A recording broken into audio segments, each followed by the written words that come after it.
Dēļ ansamblis Svīta šogad strādāju 68. sezonu. Un, man liekas, mēs esam kļuvuši par tādu kā Tukuma pilsētas zīmolu, varētu tā teikt.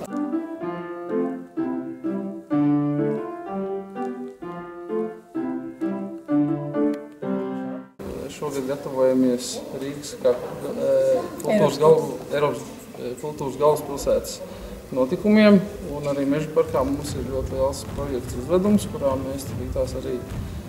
mēs līdz sāksim gatavoties, un būs mums jābrauc uz Ķīpsalu, uz lielu mēģinājumu, un tad mums būs daudz un dikti jāstrādā, jāmācās atkal jaunas dejas, jauns repertuārs, jauna pieredze.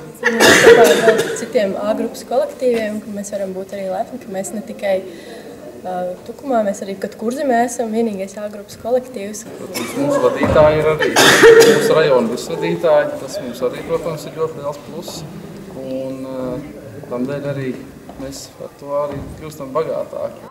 Un jums attiecīgi uz 5. jau politikas.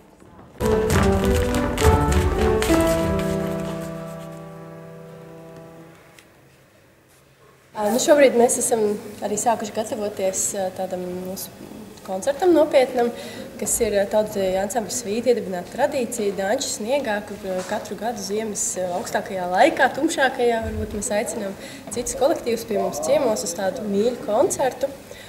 Nosaukums Danča sniegā, nu mēs ceram, ka tas sniegs arī būs, un patiešām varēsim sniegā arī uzdejot. Un šogad ir tāds varbūt īpašs gads, kad pie mums patiešām brauc viena no Latvijas labākajiem kolektīviem. Piemēram, Dairada un Vektors, Gata, Diždants un tiem tādiem tautsdeju pazinējiem. Nu, tie ir kolektīvi ar tiešām lielu vārdu. Un arī Zalktis un Zelta Virpuls, Jumis, Zeperi. Nu, protams, mēs arī Svīta pārstāvēsim Tukumu, aizstāvēsim savu godu. Arī ar vidējās paudzes. Jā, arī ar vidējās paudzes dejotāju. Tā kā mēs aicinām visus, būs patiešām iespējīgs un ļoti skaists koncerts.